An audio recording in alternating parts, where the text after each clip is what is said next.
एक समय भगवान बुद्ध श्रावस्ती के जेतवन विहार में साधना हेतु विराजमान थे।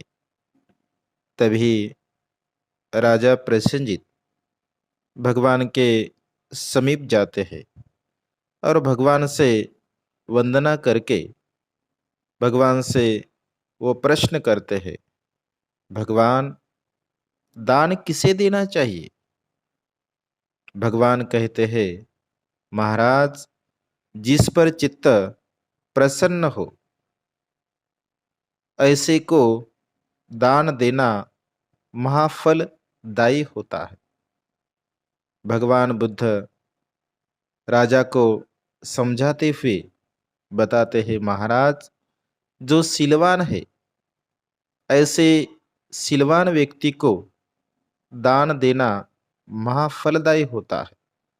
दुशील व्यक्ति को दान देना महाफलदायी नहीं होता है। महाराज, मैं यहाँ आपको पूछता हूँ, आपको जैसा लगे वैसा आप उत्तर दो। क्या मानते हो महाराज, यहाँ युद्ध प्रारंभ हो जाए और संग्राम छिड़ जाए? इसी समय अशिक्षित, असभ्य, डरपोक और भयभीत व्यक्ति भाग के आपके पास आए और वो पुरुष कहे, महाराज, मुझे सेना में भर्ती कीजिए। महाराज, आप उसे अपनी सेना में भर्ती करोगे? बनते उस पुरुष से मेरा कार्य नहीं होगा, वैसा पुरुष मुझे नहीं चाहिए। महाराज, यदि अशिक्षित ब्राह्मण हो, वैश्य हो, शूद्र हो या अति शूद्र हो, बनते वैसा पुरुष मुझे नहीं चाहिए।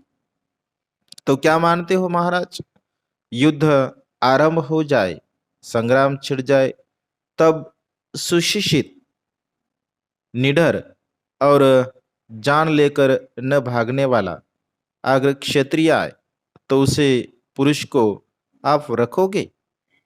तुम्हारा काम उससे होगा, वैसा पुरुष तुम्हें चाहिए? राजा कहता है, भगवान, उस पुरुष से मेरा काम होगा, वैसा ही पुरुष मुझे चाहिए। यदि वो ब्राह्मण हो, यदि वो वैश्य हो या शूद्र हो, उस पुरुष से मेरा काम होगा, वैसा ही पुरुष मुझे चाहिए। भगवान बुद्ध कहते हैं, महाराज, इसी प्रकार जिस कुल से निकलकर बेगर हो प्रवर्जित हुआ होता है, और वह होता है जो 5 बातों से रहित तथा 5 बातों से युक्त, तो उसे दान देने में महाफल होता है। कौन सी 5 बातें रहित होती है? ओ काम छंद, कामुकता को पूर्णतः नष्ट करता हो, व्यापाद को पूर्णतः नष्ट करता हो, श्रान मृद्य, शरीर और मन का आलस्य को पूर्णतः नष्ट करता हो, औदुत्य, ककृत्य, चंचलता और संकिस्सा, संदेह से परे हो, ये बातें रहित होता है। किन बातों से युक्त होता है? अशक्ष, जिसे कुछ सीखना शेष नहीं है, वो अरहंत है।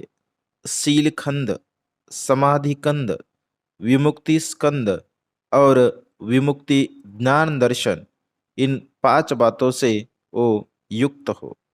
इस प्रकार 5 बातों से रहित और 5 बातों से युक्त को देने में महाफल होता है। भगवान ने यह कहा, यह कहकर सुगत शास्त्रा ने ये भी कहा, जिस मनुष्य में संग्राम भूमि में जाने के लिए बल, वीर्य होता है, उसी को राजा युद्ध के लिए पोसता है, न कि असुर को जाति के कारण। उसी प्रकार जिसमें क्षमा, कोमलता और धर्म प्रतिष्ठित है, उस आर्यवृत्ति वाले मेधावी को निम्न जाति का होने पर भी पूजे, रमणीय आश्रम बना, उसे बहुश्रुत को बसाए, प्यास कुएं और दुर्ग बनाए, अन्नपान वस्त्र शयनासन और खादीन वस्तु को प्रसन्न चित्त से रुजु भूत को दे। भंते, संसार में कितने व्यक्ति दान देने योग्य है और कितने को दान देना चाहिए? भगवान बुद्ध कहते हैं, गृहपति, संसार में दो व्यक्ति दक्षिणा दान देने योग्य है। शैक्ष अरहंत पद को न प्राप्त हुआ श्रोतापन्न हो, सकुर्तागामी हो, अनागामी हो और अरहंत मार्गस्थ, और गृहपति जो अरहंत हो। यदि दो व्यक्ति दक्षिणा देने योग्य है, इन्हीं को दान देना योग्य है। खेतों का जो दोष होता है वो तृण होता है, इसी प्रकार मनुष्यों का जो दोष होता है राग, द्वेष, मोह और इच्छा है। इसलिए राग रहित, द्वेष रहित, मोह रहित व्यक्ति को दान देना महान फलदायी होता है, महान पुण्यकारक होता है। इसीलिए ऐसे अरहंत दुख मुक्त व्यक्ति को दान देना बड़ा ही पुण्यकारक है, बड़ा ही कुशल कर्म है।